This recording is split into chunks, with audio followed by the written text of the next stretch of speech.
아멘. 우리 옆에 계신 분하고 함께 인사해 보겠습니다. 하나님께서 함께 하십니다. 하나님께서 함께 하십니다. 한 번 더 인사해 볼까요? 성도님을 보니 너무 아름답고 좋습니다. 성도님을 보니 너무 아름답고 좋습니다. 네, 네, 아름답습니다. 여러분은 가장 기쁘고 감격적인 순간에 누구를 먼저 생각하십니까? 사랑하는 아내가 생각이 날 수도 있을 것이고요, 또 배우자가 생각이 될 수도 있을 것이고, 또 아니면은 힘들고 어렵게 그래도 키워주신 부모님의 모습을 또한 생각해 볼 수도 있을 것입니다.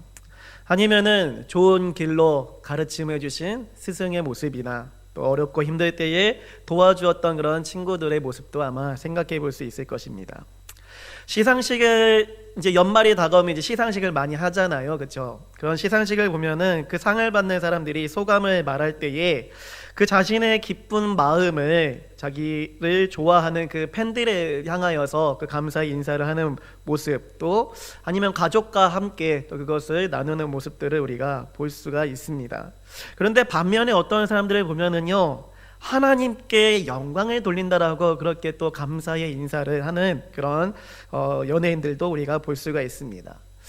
왜 이런 차이가 있게 되는 것일까요? 그것은요, 곧 삶의 우선순위에 대한 차이가 있기 때문입니다. 오늘 말씀을 통해서 우리는 다니엘이 가진 그 삶의 우선순위가 무엇인지를 알 수가 있습니다. 다니엘이 그 삶의 우선순위는요, 바로 하나님이었습니다. 다니엘은 큰 위기의 상황에 처해 있었습니다. 느부갓네살 왕이 근심 가득한 꿈을 꾸었고, 그 문제를 해결하지 못하여 바벨론 왕궁에 있는 모든 지혜자들을 죽이라는 그 명령을 받고서 큰 환난과 어려움 그 상황 속에 있게 되었습니다. 다니엘과 세 친구들도 이 죽음의 위기를 넘어설 그 힘은 없었기 때문에 그들은 그들이 할 수 있었던 가장 최고의 방법, 즉 기도를 의지하고 하나님께 나아가는 그 모습을 선택하였습니다. 뿐만 아니라 그 기도의 제목 가운데에 자신과 친구들 뿐만 아니라 바벨론 왕궁에 있는 그 다른 지혜자들까지도 죽음을 당하지 아니하도록 하나님께 도움을 구하며 기도했습니다. 이런 다니엘의 기도 가운데에 하나님께서는요, 응답해 주셨습니다. 그래서 기도하는 그 밤에 환상으로 다니엘에게 나타나 보이셨고, 다니엘은 죽음에 임박한 그 상황을 넘어설 수 있는 그 해답을 찾게 된 것입니다. 넘어설 수 없었던 상황, 해결될 수 없을 것 같은 그런 위기의 상황 속에서 그것을 벗어날 수 있는 참된 기쁨의 그 결과를 가지게 된 것입니다. 19절 말씀 보면은요, 이해라는 단어로 그 말씀이 시작되는 것을 우리가 볼 수가 있습니다. 이해라는 것은 곧 곧이라는 그 뜻을 가지고 있는 단어입니다. 즉 다니엘과 친구들이 기도하는 그 순간에 하나님께서 그 순간에 응답하여 주신 것입니다. 다니엘은 왕에게 시간을 달라고 하였습니다. 왕이 시간을 준다고 약속하였지만은 언제 또 왕의 마음이 바뀌어져서 그 다니엘과 또 모든 지혜자들을 죽이라는 그 명령이 내려질 수 있는 그런 급박한 상황이었습니다. 언제 죽을지 모르는 그 상황 속에서 다니엘과 친구들은 간절히 기도했고, 그 기도 가운데에 급박하게 즉시로 하나님께서 응답하여 주시고, 그 가운데 하나님께서 다니엘을 만나 주신 것입니다. 다니엘은 그 죽음의 순간 속에서 다른 어떠한 것도 찾거나 붙잡지 않았습니다. 오직 하나님만을 붙잡고 하나님만을 찾았습니다. 그때에 하나님께서는 즉시로 다니엘을 만나 주신 것입니다. 18절 말씀 보면은요, 은밀한 일에 대한 것이 밤의 환상으로 다니엘에게 나타나 보였다라고 말씀하고 있습니다. 은밀한 일은 바로 느부갓네살 왕이 꾼 꿈을 말하는 것입니다. 즉 느부갓네살 왕이 꿈을 꾼 내용이 다니엘에게 나타나 보였다라는 것입니다. 그런데 이것이 환상으로 나타나 보였다라고 말씀하고 있습니다. 환상이라는 그 단어는 주로 성경에서 하나님께서 무엇인가를 보여주실 때에 사용되는 그 단어입니다. 하나님께서 다니엘에게 느부갓네살 왕이 꾸었던 꿈을 명확하고 확실하게 나타내 보여주셔서 그것을 깨달을 수 있도록 하셨다라는 말씀입니다. 환상을 보고 난 뒤에 다니엘의 반응이 어떻습니까? 하나님을 찬양하고 있습니다. 죽음의 상황에서 이제 다시 살게 되었다라면은 같이 기도하는 그 친구들과 함께 기쁨의 소식을 나누고 이제 다행이다, 이제 우리가 살게 되었다라고 하면서 안도의 모습을 가질 수 있었을 텐데, 다니엘은 다른 무엇보다도 먼저 하나님을 찬양하는 그 모습을 보여주고 있습니다. 왜 하나님을 찬양하는 모습이 나타나게 되었을까요? 그것은 곧 다니엘의 삶의 우선순위가 하나님이 되신다라는 것을 그는 보여주고 있기 때문입니다. 다니엘은 하나님을 찬양하고 있습니다. 어떤 하나님을 찬양하고 있는가? 하늘에 계신 하나님을 찬양하고 있습니다. 우리는 하늘에 계신 그 하나님을 찬양하며 고백하는 그 다니엘의 모습을 통해서 어떤 순간에도 함께하여 주시는 그 하나님의 모습을 볼 수 있습니다. 이스라엘 사람들에게 있어서요, 신앙의 그 중심, 삶의 중심은 성전에 있었습니다. 왜냐하면 성전은 하나님의 임재의 장소였기 때문입니다. 그래서 성전이 있는 곳은 무너지지도 않을 것이고 든든히 이스라엘 민족을 지켜줄 것이라고 이스라엘 백성들은 생각하였습니다. 그러나 다니엘이 처한 그 상황 속에서는 이스라엘의 그 범죄로 침략을 받게 되었고 포로로 끌려가는 그 모습을 보여주었던 것입니다. 다니엘이 지금 있는 곳은 이스라엘의 땅이 아닌 바벨론 왕국에 있는 것입니다. 이런 이국 땅에서 다니엘은 위기의 상황 속에 있지만은 하나님을 찾으며 기도하였던 것입니다. 성전에 계신 그 하나님이 아니라, 이스라엘 민족에게만 있는 하나님이 아니라 하늘 아래 어느 곳에 있어도 역사하시고 기도를 응답하여 주시는 그 하나님께 믿고 간구한 것이 곧 다니엘의 모습이라는 것입니다. 우리는 이 고백을 통해서 성도의 우선순위가 하나님이 된다는 것은 어떤 곳이든 어느 자리가 되든지 하나님은 역사하시고 통치하신다라는 그 사실을 깨닫게 됩니다.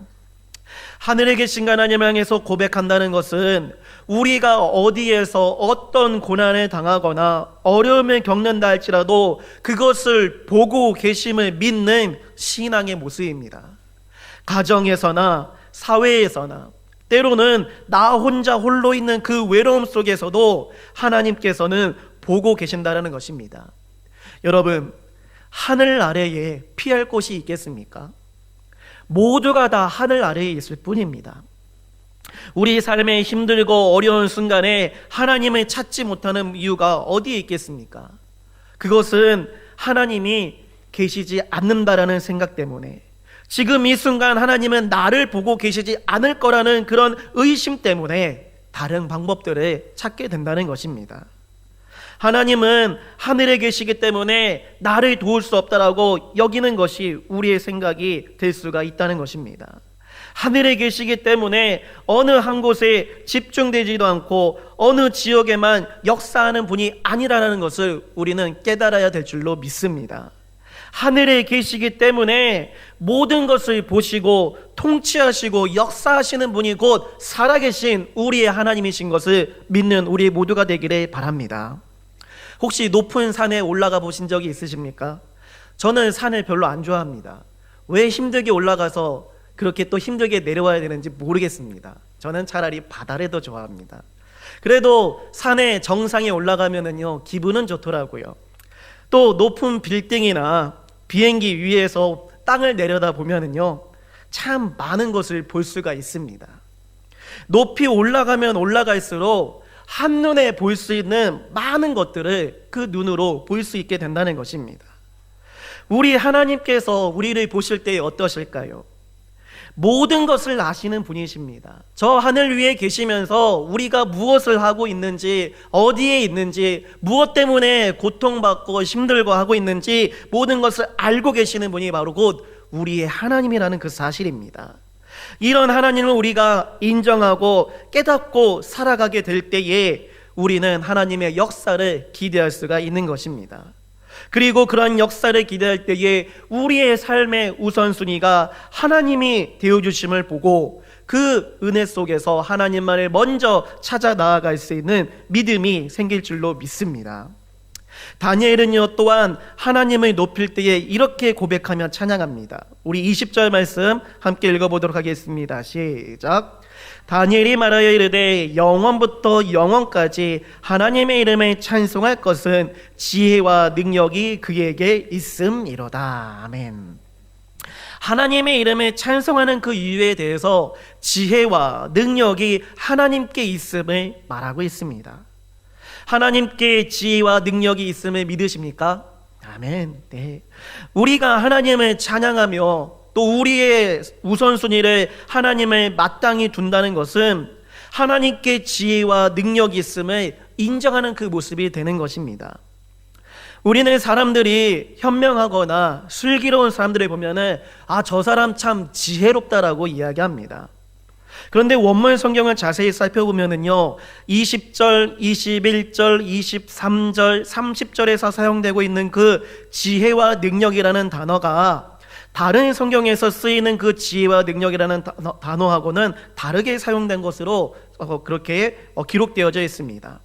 즉 다니엘의 그 찬양시에 쓰여져 있는 그 지혜와 능력은 하나님의 그 성품과 속성으로서 하나님께서 주시는 것임을 강조하는 단어로 이곳에 사용되고 있다는 것입니다. 사람이 아무리 지혜롭다 하고 능력이 있다 한들 하나님과 비교할 수 없습니다.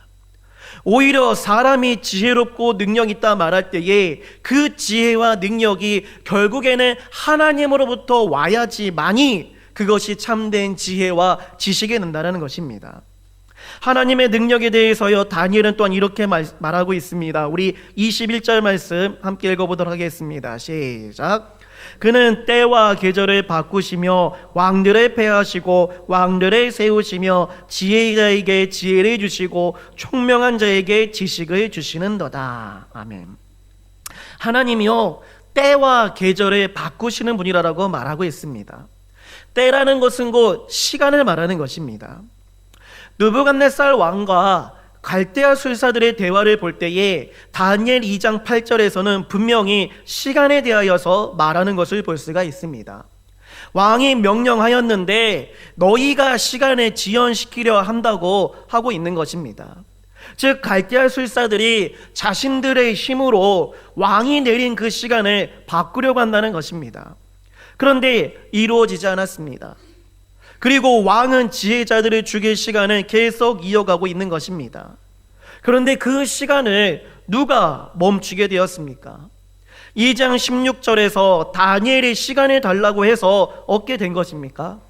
아닙니다. 하나님께서 그 시간을 지연시키는 능력을 행하여 주셨기 때문에 그렇게 된 것입니다.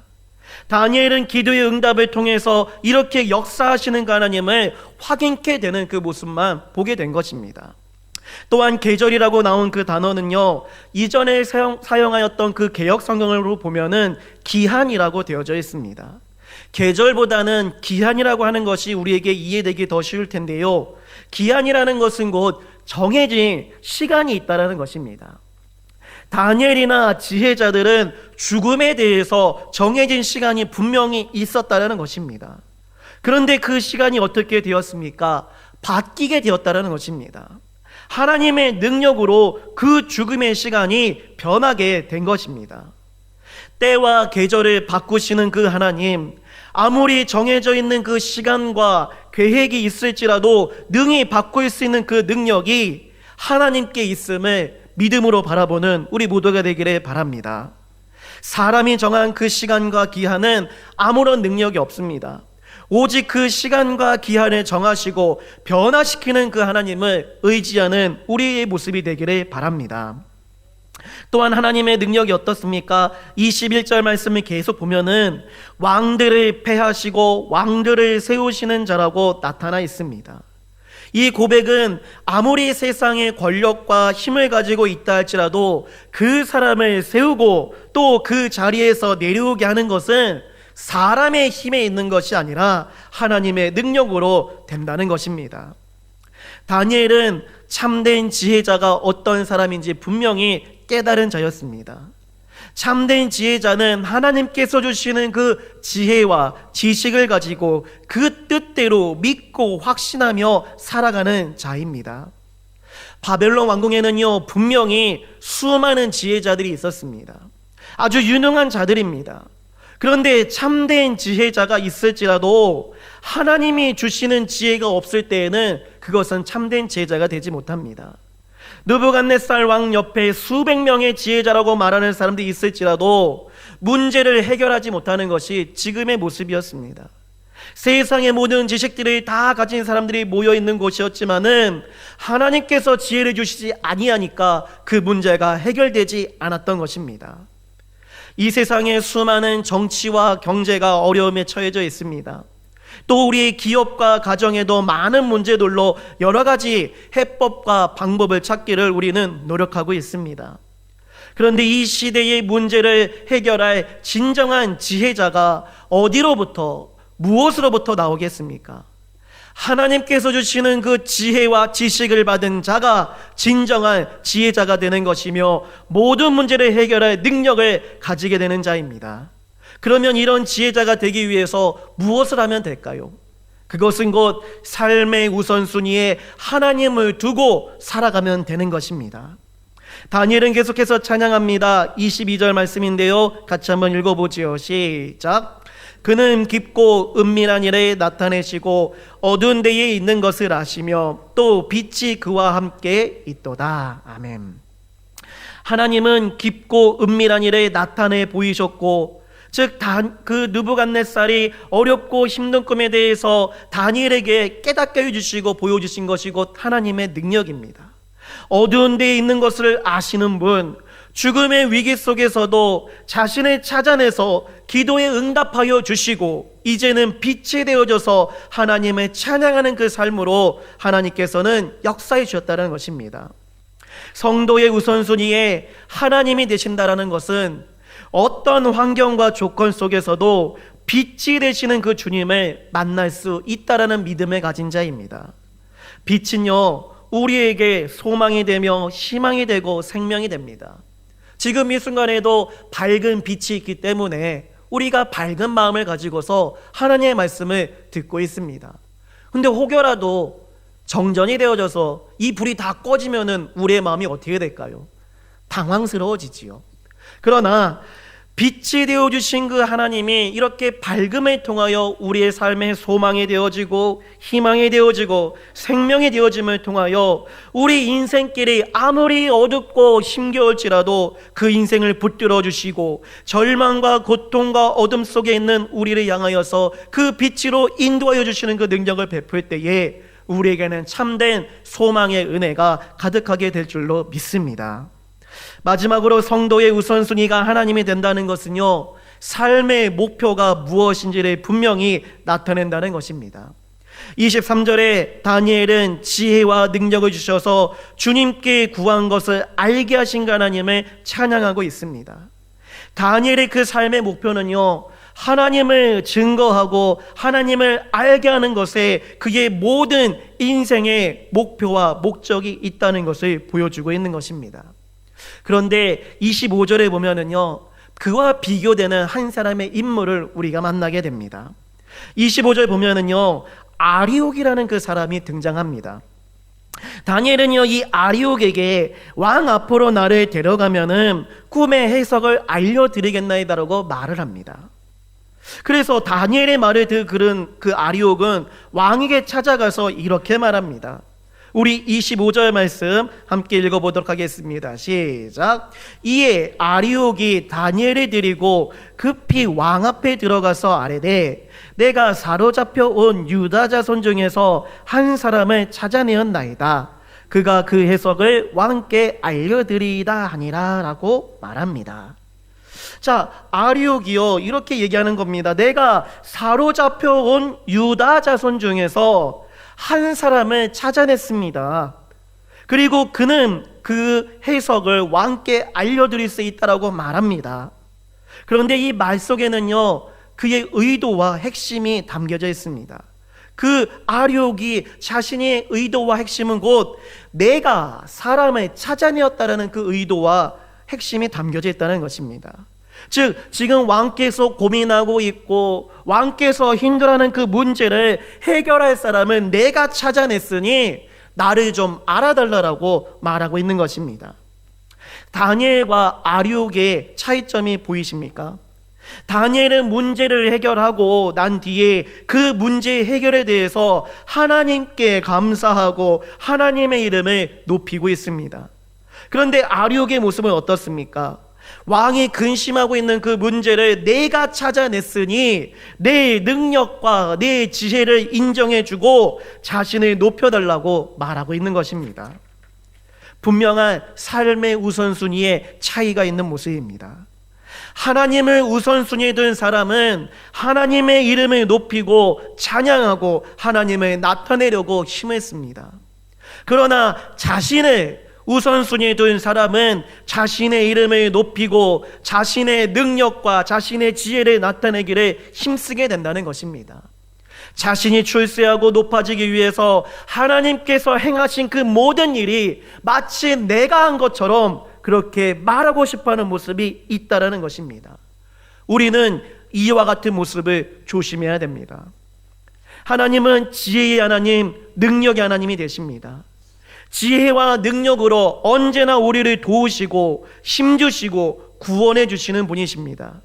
그래서 우리를 온전히 세우셔서 하나님께서 행하실 그 모든 일들에 우리를 사용하기를 원하시는 것이 곧 하나님의 모습입니다.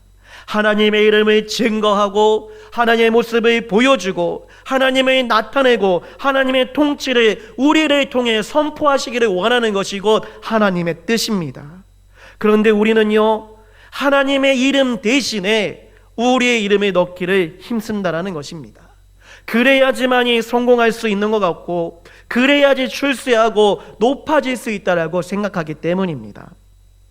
아리옥이 여기서 찾아내었다라는 그 말은 굳이 하지 않아도 됩니다.